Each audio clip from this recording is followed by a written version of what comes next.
Hi! Welcome back to Books, Tea and Biscuits. I'm Jojo. And I'm Kim. And I know we didn't do a review in July, but that was due to things that happened and couldn't be helped, and illness and everything else. I was ill almost every week, wasn't I? Yes, you was ill and I'd got some quite bad issues, so health-wise, so we couldn't. We wanted to and we'd read the books, but we couldn't. So we are going to do some books that we've read for this month, and we will do the July ones.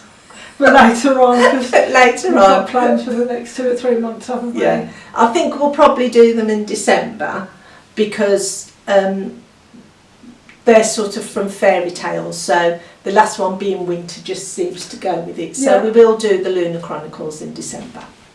So now we're going to start off. I'll tell you the books I'm going to be doing. I haven't got the one with me, so it will appear here. Yeah, I'll put a picture up. Yeah, and it's called Chaos by Patricia Cornwell, and it's a Kay Scarpetta thriller, as if we didn't know, which is also very good. I'm also going to be, these are short stories, the 13 Problems. So I am going to be telling you about one of them in here. They are very short stories. It's all to do with the Tuesday Club, which Kim had already reviewed a couple, and so this is continued over not just the Tuesday Club, but also a dinner party at Colonel and Mrs Bantry's, of which Miss Marple was a guest, along with the ex-chief inspector or whoever he was. So you get some in that at the dinner party. And the other one is Lemony Snicket, which is my favourite ever. Whatever it's like, if something's going wrong, it's old Lemony Snicket. So I've always wanted to read one, and now I have. I'm totally confused because it's a whodunit. It's a weird title. It's called Lemony Snicket, All the Wrong Questions, and Who Could That Be at This Hour? So the title is Who Could That Be at This Hour? All the Wrong Questions, which is a weird book, but it is good. Okay, and the books I'll be reviewing for you is a relatively new one by Holly Jackson called The Reappearance of Rachel Price. This was a pre-order that I ordered. Again, it's not a whodunit because she hasn't died, but a mystery, let's say, but I believe it's written for young adults. And then the second one, again, is an Agatha Christie, and I was meant to read Elephants Can Remember, just because elephants are my favourite animal, but I didn't read that one in the end. I read, which is my favourite TV movie with David Suchet, and that is Dumb Witness. I love this one. The book is a little bit thicker, which is fine, but yeah, it does. The TV movie does follow this quite well. So yeah, that's what I'll be reviewing. So Jo's going to go first because she's got more to review. So let's kick it off. What are you doing first? Right, I'm going to review Chaos first because that was the first book I read out of them, and because I haven't got it with me, I need to look at my notes. So okay, I'll put the cover of the book here.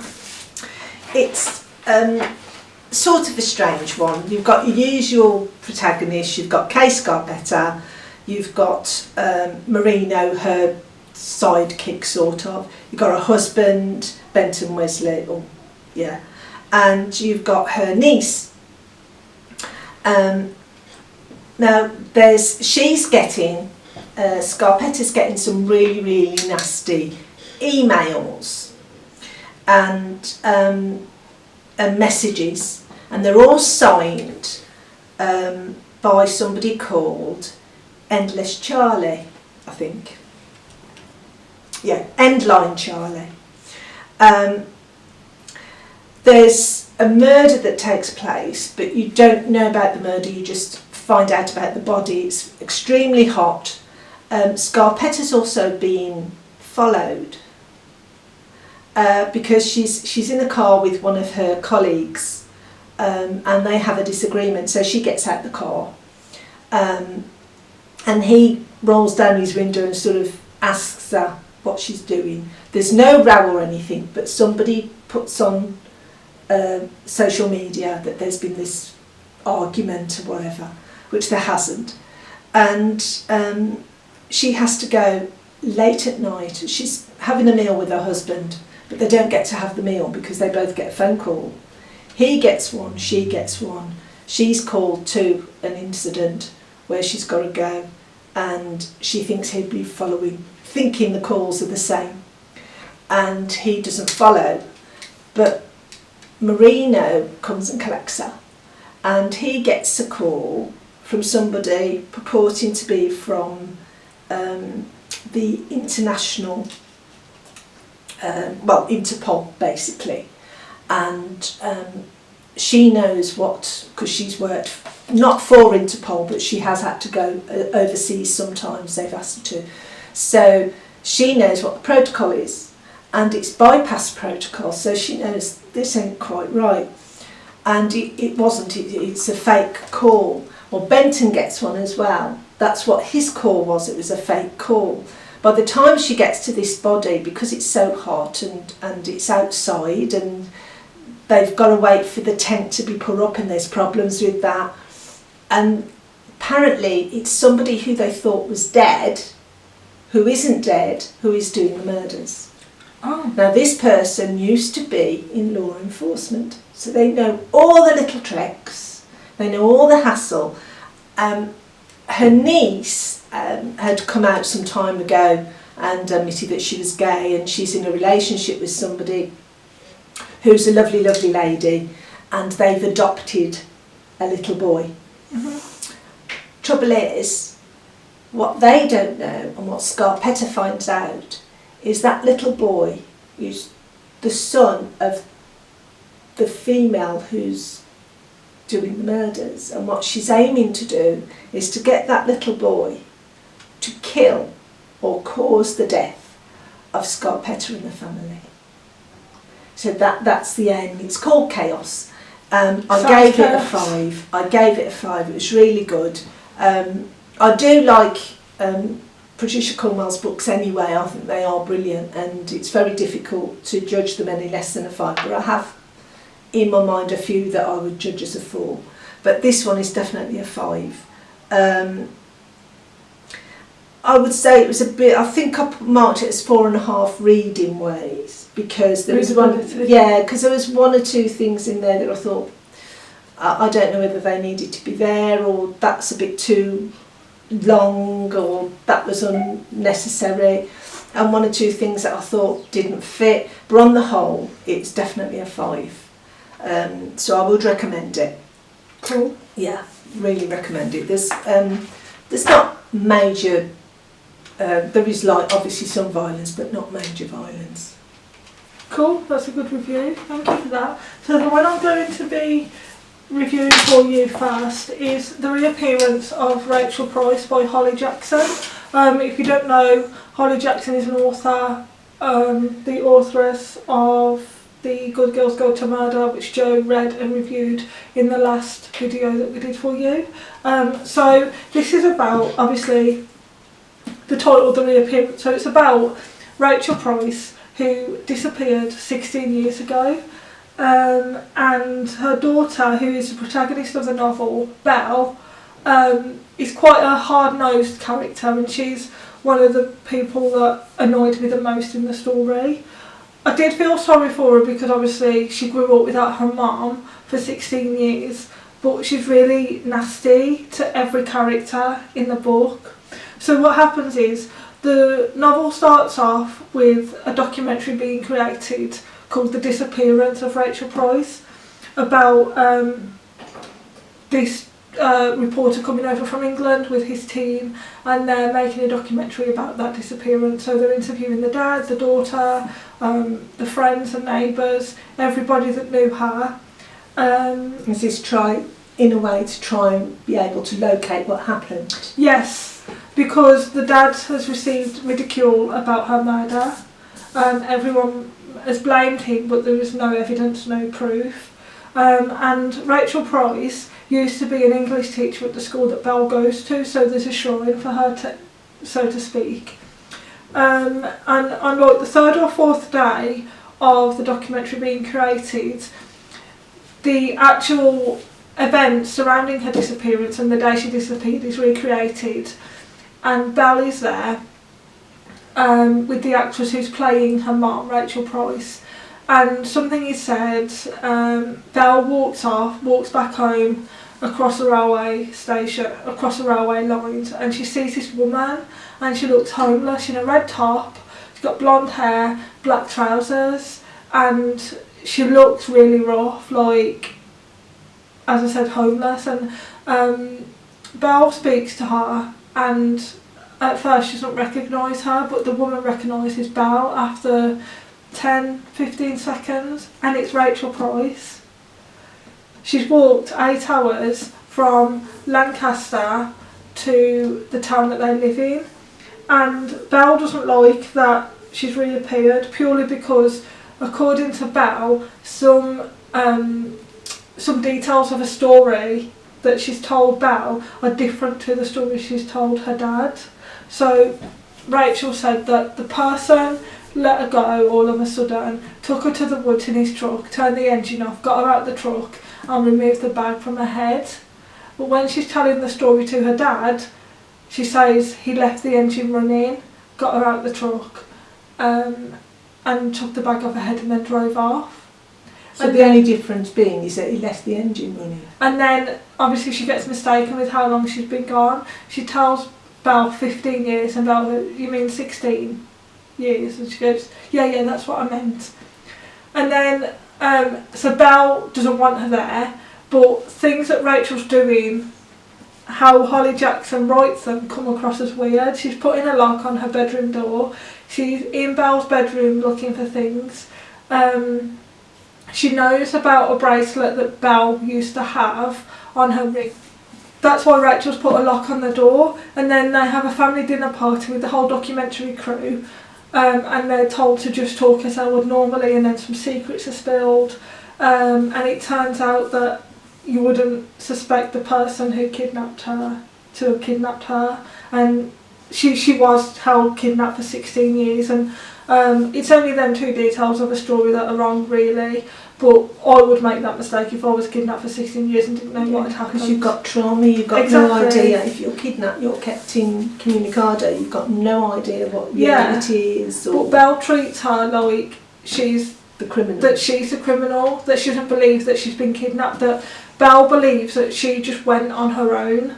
But she was, because Belle was a baby and left in the back of the car, and then the car was found by Belle's now English teacher. But she was actually taken. So on the day of her disappearance as well, Belle and her mum, as Belle's a baby, are in a mall, and they show up on one camera and then they disappear. And the way that they've gone, they shouldn't then end up on a camera out in the parking lot, because you can't get to it that way. Right. And the reason she disappears, obviously she explains why, is because she's being watched by somebody. And she goes, because she used to work at the food place in the mall, she goes through the food place, out like the service exit, into a recycling bin with the baby, hides there for hours, and then a worker comes, wheels her outside, because nobody can see that she's in this bin, and then she gets up and gets out of the bin, and that's how she appears in a parking lot.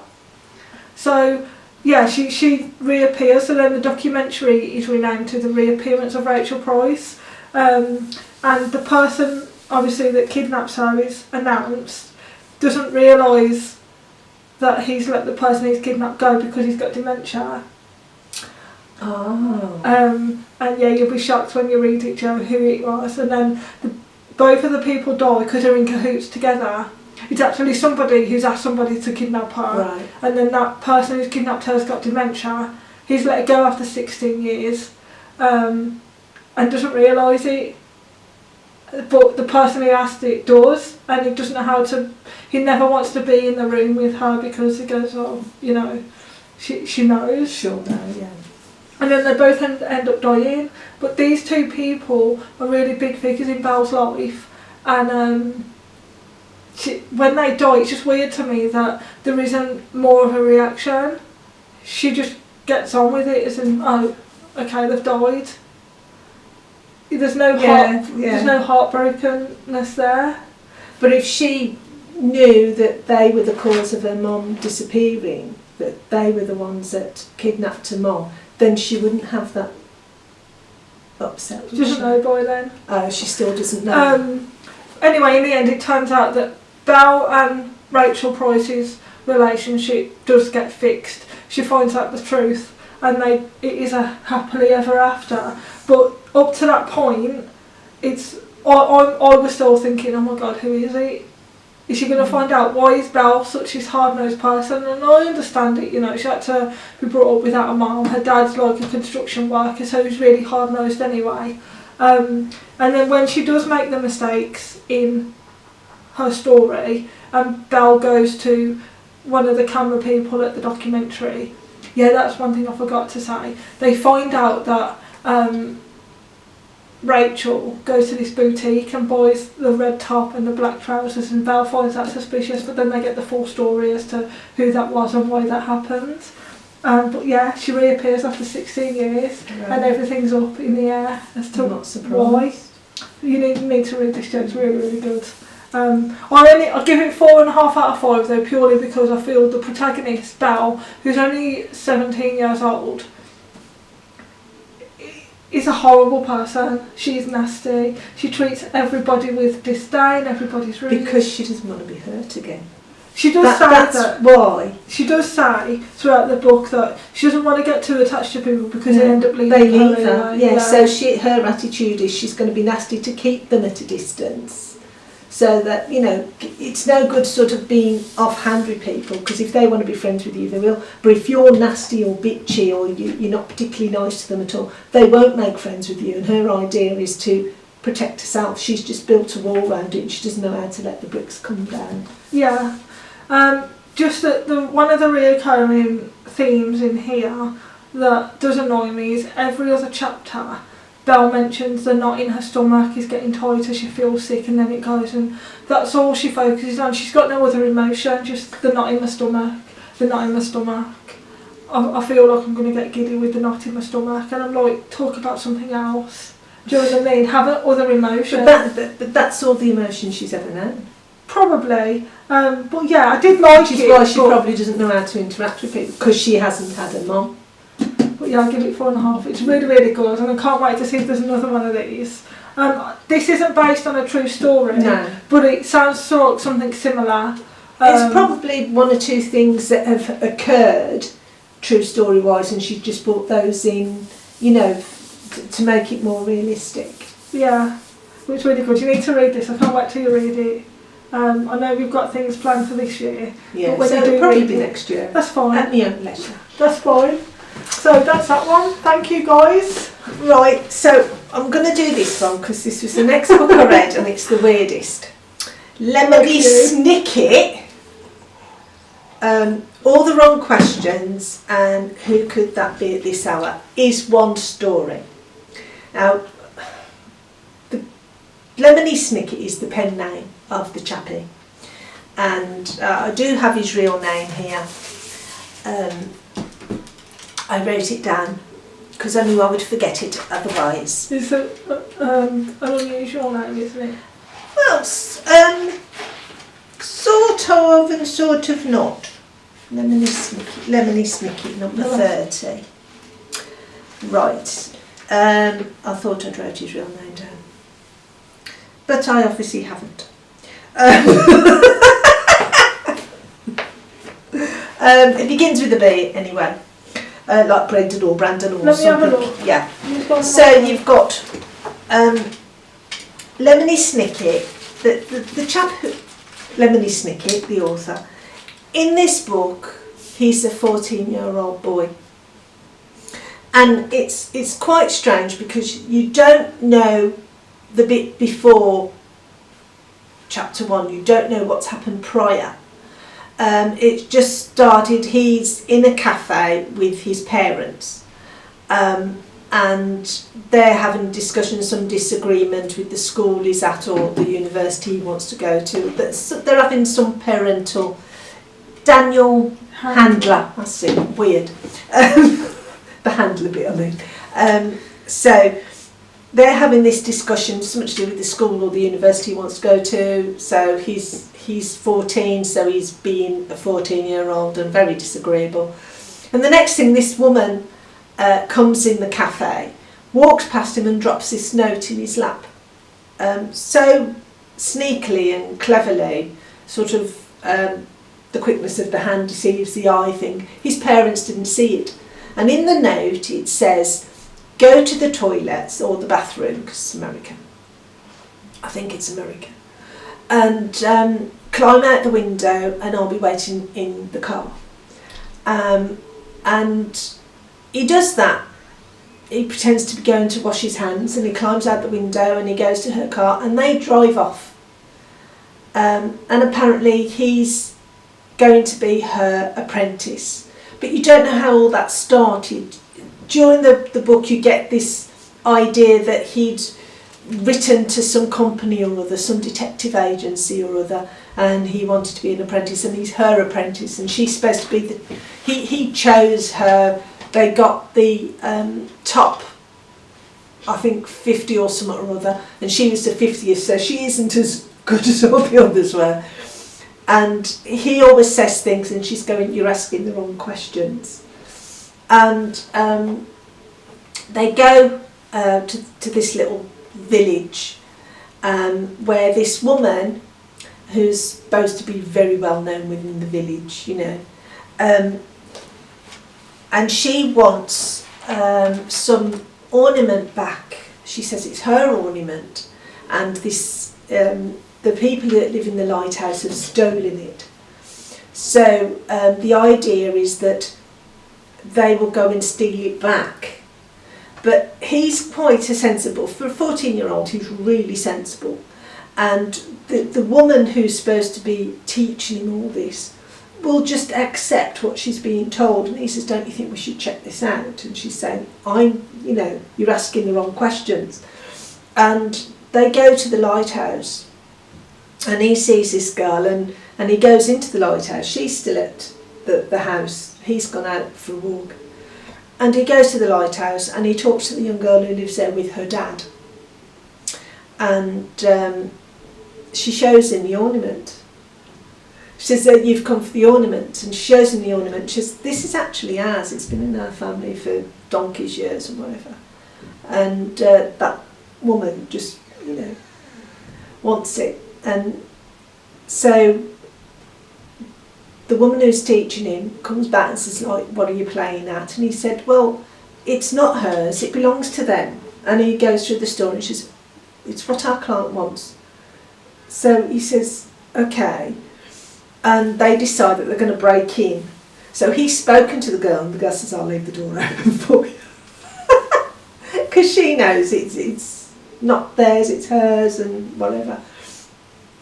And there's a couple of police officers. There's a nasty person at the school. Not that it's a school he goes to. Obviously he doesn't go to school because he's an apprentice. But there is a young man who he comes across who's not very nice. And it turns out that he's the son of the two police officers who shouldn't really be on a beat together because they're husband and wife. Yeah. And they keep saying how great he is and how nice he is, and he pretends in front of them. But the Lemony Snicket decides, okay, he'll do what he's being told to do, and that's sort of to break in. And the idea is that they would then go down on a Theodora, that's it. Theodora is the woman who's teaching him, a very weird woman, and she, well, classed as a chaperone in actual fact. And the young girl who lives in the lighthouse, her father has actually been kidnapped by this guy, this other chappie, whose description I'll give you in a bit. It's quite, I liked the description.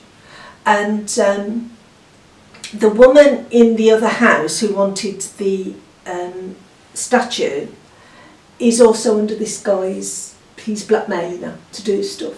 So that's why she's done it. But the description of the bad guy, I'm sure it is,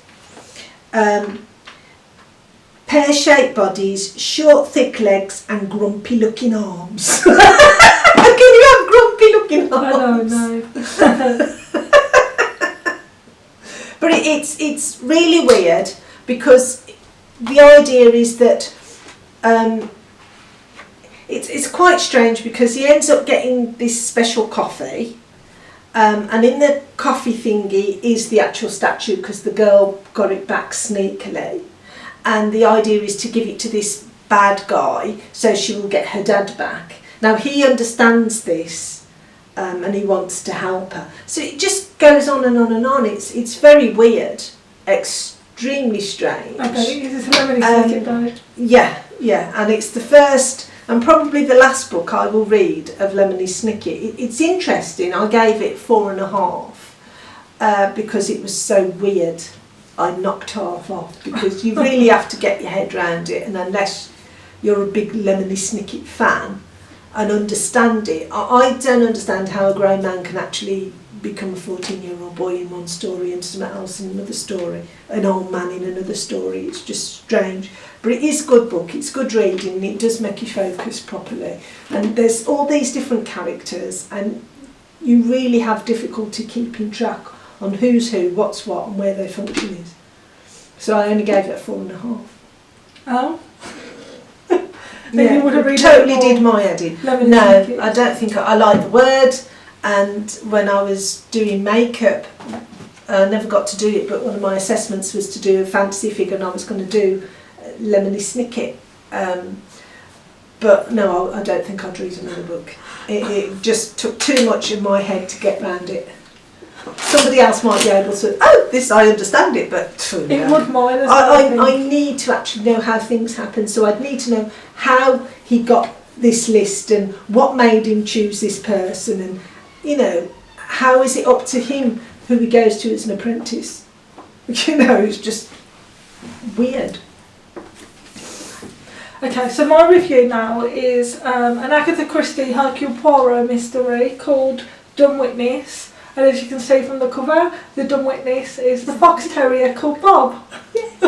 So what happens in this? There's a rich aunt called Aunt Emily Arundel, and an attempt is made on her life, and they're not successful. So the attempt is that someone tries to trip her down the stairs, and they blame it on the dog, because the dog's left his ball at the top of the stairs. It turns out that in actual fact, when Poirot comes to investigate the murder, Bob the fox terrier always shows Poirot his trick. So he'll nudge the ball down the stairs and race down the stairs before the ball's got to the bottom, and he'll catch it, and then he'll always go and put the ball back into his bed. So when Emily Arundel falls down the stairs and someone finds Bob's ball at the top of the stairs, he automatically thinks that that's suspicious. The dog's already speaking to him and telling him that's not true. And then it's so funny, because I think Bob is so cute. So Like that. Emily doesn't die from that accident. She's actually alive and well. But obviously she's a friend of Poirot's, and she says to Poirot, what would you do if you was in my situation? Because Emily Arundel's a wealthy woman. And Poirot says, what I would do is I would rewrite my will, take everybody out who's a current beneficiary, leave your money to a friend, let the people know they're removed from the will, and see if any accidents befell you, see what happens. He said, I guarantee you people will start showing their true colours. So she does that, she changes her will. Obviously her family aren't happy. Another attempt is made on her life, and this time it's successful. So what happens this time is Emily Arundel is on liver tablets anyway, because she's got a bad liver, and Dr. Granger is the one that's provided Emily with these liver pills, but you can also get them over the counter. So they're not something you will get on prescription, but I believe the amount and the dosage that she's provided are provided on prescription. So she stops taking these liver tablets because one of her nieces, Annabelle, called Bella, her husband is a Greek doctor or a Greek herbalist, and he makes up this concoction and says you won't need the liver tablets if you drink this medicine. So he gives her the glass bottle, and she starts to have it, and then what happens is she's got some friends around for like an afternoon tea, and she starts to not feel very well after she's taken this medicine, and she goes into the garden, and because of what's contained within a medicine, like she starts to breathe a green vapour, and because her friends are mediums and spiritualists, they say it's her spirit leaving her body and she's going to the other side, when in fact it's because someone's poisoned her with phosphorus, and that's what phosphorus does. The vapour comes out and they say it's her spirit. It turns out that everyone's blaming Jacob Thanios, I think it's called, or Thanios, the Greek guy, yeah, for that, and his wife leaves him. She says he's beating the children and she's really fearful of him, and then obviously he's painted as suspect, somebody else is painted as suspect, the other doctor, Dr. Granger, because he's the one that prescribed her the liver pills. And obviously everyone's showing their true colours, and the person who she has left her will to, Wilhelmina, who's her friend and kind of like maid or helper, people start to blame her, and because she has Dr. Granger moving to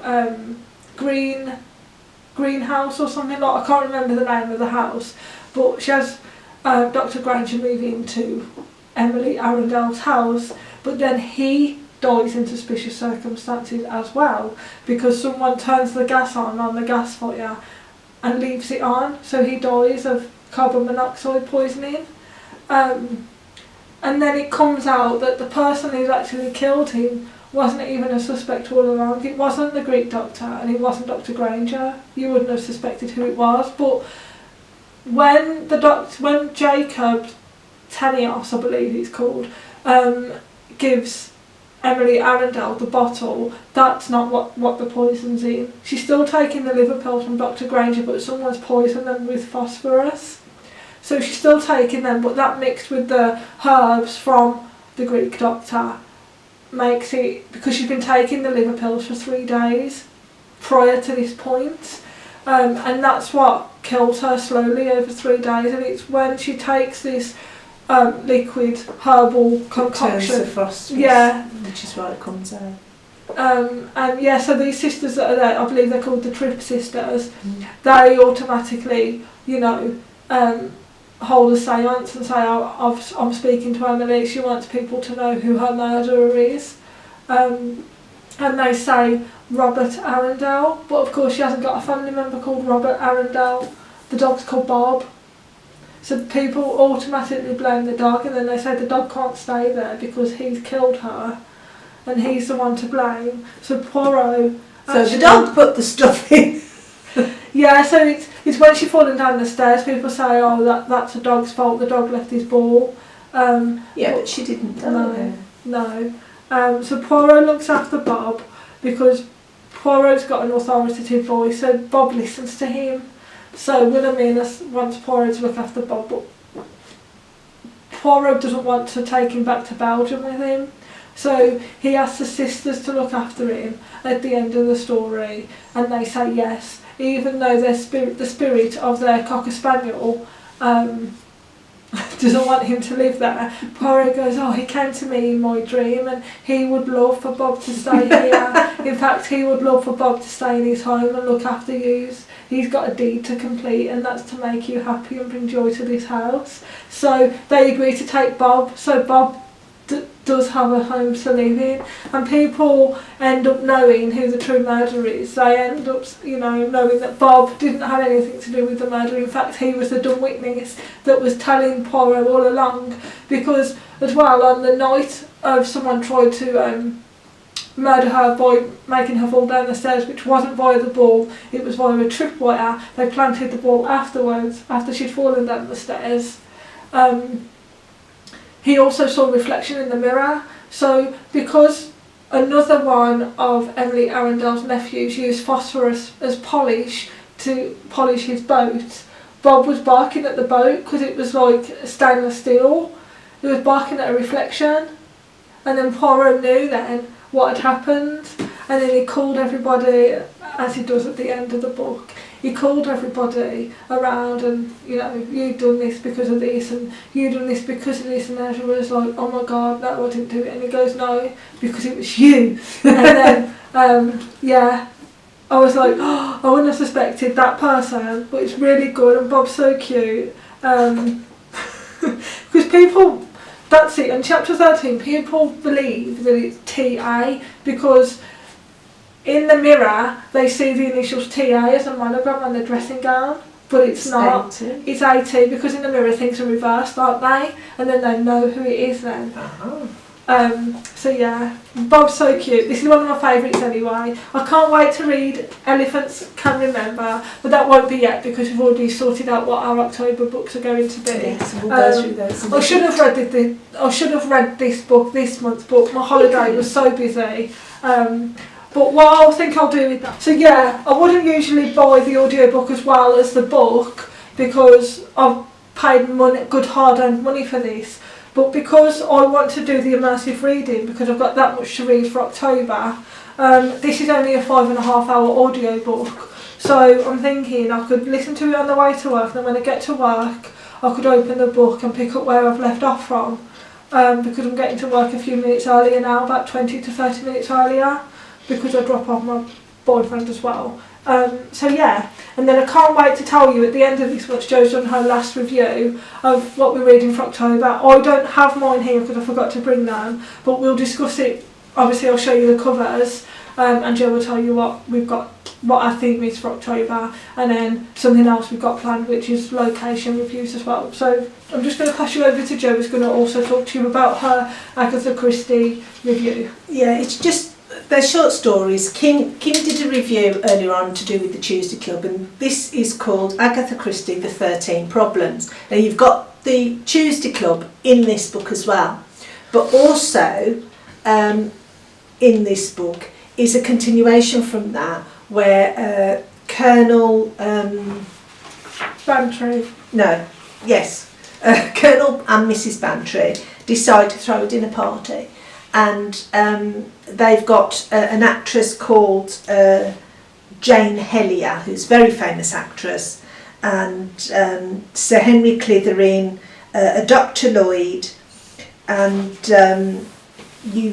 who's Henry Clithering's an ex-commissioner of Scotland Yard, and another chappie who's friends with Colonel Bantry, and also knows Miss Marple, and he's in the Tuesday Club, and he suggests Miss Marple to Colonel and Mrs. Bantry as another guest for the meal, because they're all staying the weekend, and it's all odd numbers, so she wants to even it up. So he says, well, I know somebody, Miss Marple, and although Mrs. Bantry knows who Miss Marple is, they've never really talked, they've never, you know, this is like the start of their friendship.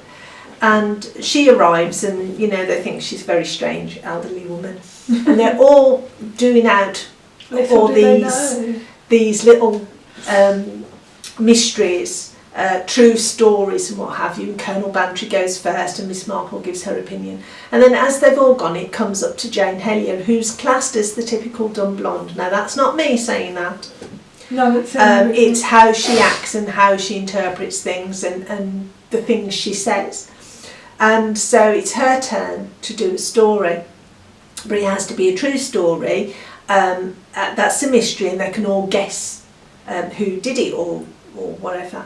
So she says she's got no idea how to do these stories, so to be kind, they say, well, we'll ask you questions and you can answer them. So that's how her story is.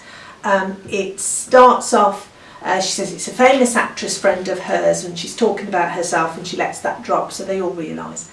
And this young man receives a letter from her, he's a big fan, asking to go to the house where she lives and go and see her, because, you know, so he does. And he's invited in by this maid, and he meets this woman, this actress, and they talk, and they have a drink, and he's drugged. And the next thing he knows, he's outside the door, and he doesn't know what the hell's happened to him. He knows he was drugged, and he just can't believe it. So he's managing to walk down the road very, very unsteadily and walks straight into 2 police officers. And so they take him back to the station, because he's in quite a state, very, drunk and disorderly, which in those times was a definite no-no. So he goes to the station, they start questioning him. And somebody has mentioned to the police, because there was a report saying that there was a burglary going on, which is another reason why they took him in, because he was acting suspicious, like a drunk, so that's how suspicious he was acting. And they call on Jane to come down to the station. And when he sees her, he says, that's not the woman. But the writing is very similar. And he said, that's not the woman who invited me, that's not the woman who I saw, or anything. So that's where the mystery starts. And then apparently they go and check, and there has been a burglary. I think it's jewellery and, some stuff that's really worth a lot of money. And he's the one getting the blame for it. And that's where she stops with the story. And they're going, you can't just stop there. Tell me, And she says, well, you have to guess. And so they're coming out with all sorts, because he was proven to be honest and that it wasn't him. So now they're trying to get an idea of why, if he was a big fan of hers, how come he never recognised that the woman in there wasn't the woman that he'd seen on telly, or, well, not on telly, but on stage and what have you. And he she resembled her. So on stage, under makeup and the lights, you can't always see them how they really look, and so nothing in his story sort of makes sense, but also nothing actually puts him as the perpetrator. And they're all coming up with different things, and she's listening, and then they ask Jane Marple, who so far has given all the right answers. So Jane gives her idea, but it's getting late now, so Jane decides she's going to leave, and before she leaves she says something to Jane Hellier that freaks Jane out. And her first question to Mrs. Bantry, Jane's first question to Mrs. Bantry about Miss Marple is, are there any more Miss Marples in this world? Because Miss Marple has got the answer right, but she doesn't say what it is out loud, she just mentions it to her. Now I'm not going to say what it is either, because it'll ruin it, but it's not what you expect. It's brilliant, but it's not what you expect. And I don't care that it's a short story. I will give them 1 out of 5, and I will give this 5, because I think if it was a full book it'd be even better. Yeah, I love Miss Marple anyway. I do. I love Agatha very Christie, good. so. Yeah, but the whole book actually, all the different stories, Agatha Christie, the 13 Problems, all the different stories, they're really, really good. They are. Get your attention, don't they? They do, and there's, even though they're short stories, there is so much information without it being unnecessary information. All the details of everything, it's really good. I do love Agatha Christie. I love that colour book as well. Well, you would, it's your Purple, favourite colour, yeah, isn't lilac. it? But I like the wine, well, the brandy glass actually. It's Yeah. more like a brandy glass. Jo knows more about that than me. I am not a drunk. No. I just like nice things sometimes, but I don't partake very often. But yeah, it's a really good read. All the stories are brilliant, and at no time, unless they've been on telly and you've watched it on telly, at no time would you really know who's done what or why. That's good, thank you for that. So that's the reviews done. Mm-hmm. We're just going to go through with you what we're going to read next month, and a potential location review as well. Yeah. So Let me just Jo's just going to open her book. my information book. Yeah. Right, October. I've got to order The Mystery of Hunter's Lodge, haven't I? Yeah. So I'm going to be reading The Mystery of Hunter's Lodge. Also, because I really am a big fan. I like Harry Potter films, but I do love Robert Galbraith, which, as we all know, is J.K. Rowling, writing as Robert Galbraith. Brilliant, brilliant, brilliant mysteries, psychological mysteries, Cormorant Strike novels. Some of you would have probably seen the series on TV. I haven't, because I don't watch telly, but I do read, and I love these books. And I think I've only ever known, it's not, I've never known it to be a common occurrence where an author will write specific genre and then they delve into a totally different genre from what they were writing about, and there's been no crossover and they've just done it, and it's brilliant. And I think there's only one other author I know, and they only did the one novel. Chris Ryan, XSAS, has done a load of books, as you know, that are to do with Black Ops and XSAS personnel becoming security and blah blah blah. And he did one love story which I've never read, and he did it under the name Molly Jackson, and it's called The Fisherman's Daughter. Now, I might like to read that, but as you know, I don't like Goo-Goo stories. I don't really like romantic stories as such. I think they're bleh, but that's just me. I don't mind. If anybody else wants me to read one and review it, I will do it with an open mind. I won't, I won't I won't put my choice on it. I will do a proper opinion of it. So I'm going to be doing The Mystery of Hunter's Lodge, which I've got to find. Silkworm, I've read them all out of context, and it doesn't matter, even though it's best to. I've found it really good.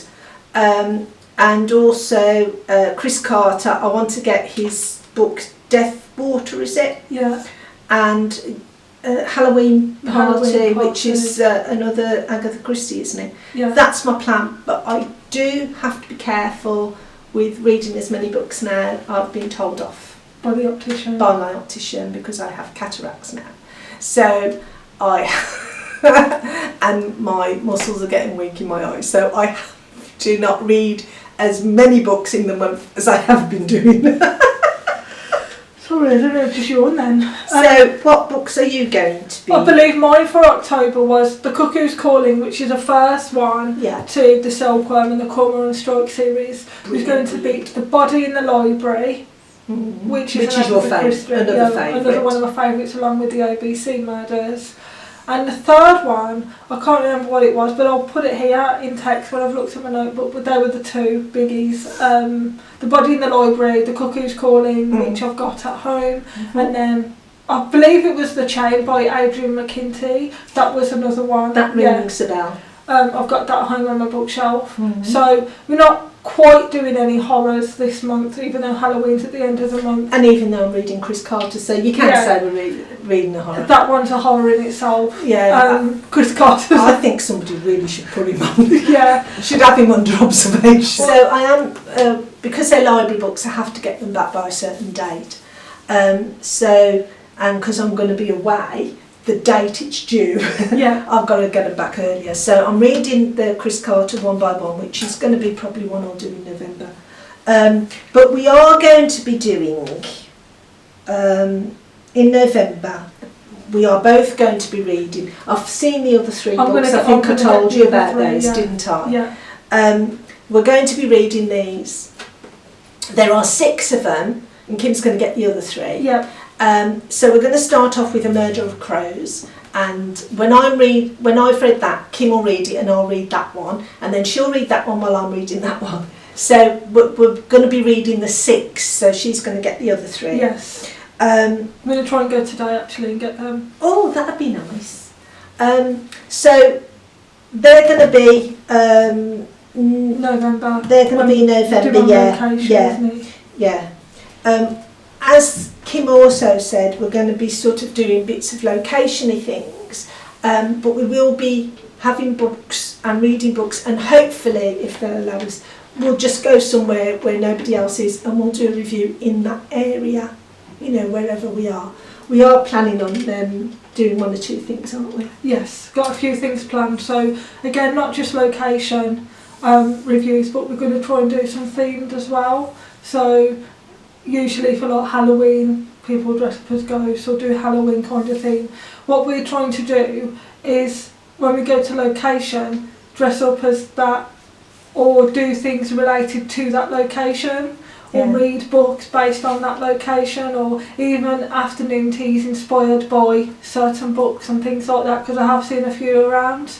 I know there's a Bridgerton one, there's a Harry Potter style afternoon tea. We will have to go to London for them, there isn't any in Birmingham, but that's some days out we could take some books with us. We're also thinking of going to a Christmas market. Yes. Aren't we? So obviously if it's not too crowded we might be able to do a little and it was a synopsis of what we're doing now, what we've read, how we're getting on and how that relates to the literature of that month. Yes, definitely. And I just wanted to show you a bookmark. Me and Jo have been getting each other bookmarks. So this is a stack of books bookmark. So this is about my 100th bookmark.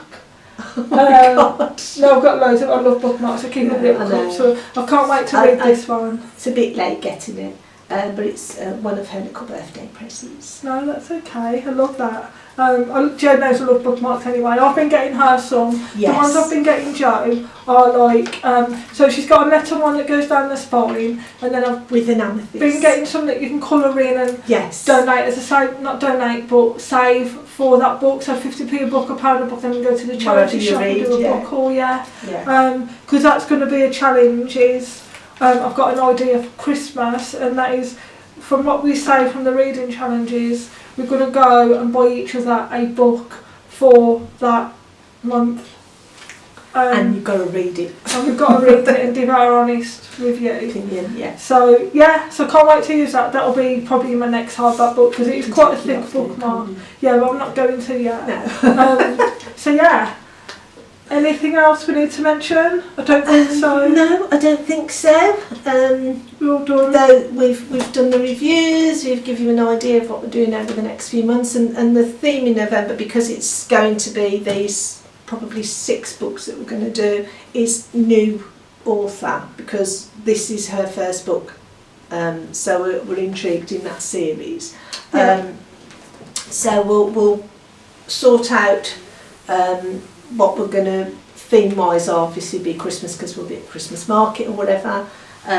We'll let you know which one in November that we're going to go to, because some of them start in November. So I think that's it. Don't think there's anything else. I'm going to be away for a couple of weeks. Although I'm going away for 5 days, then I'm back, then I'm away again for 6 days. Cats in Space are on tour again.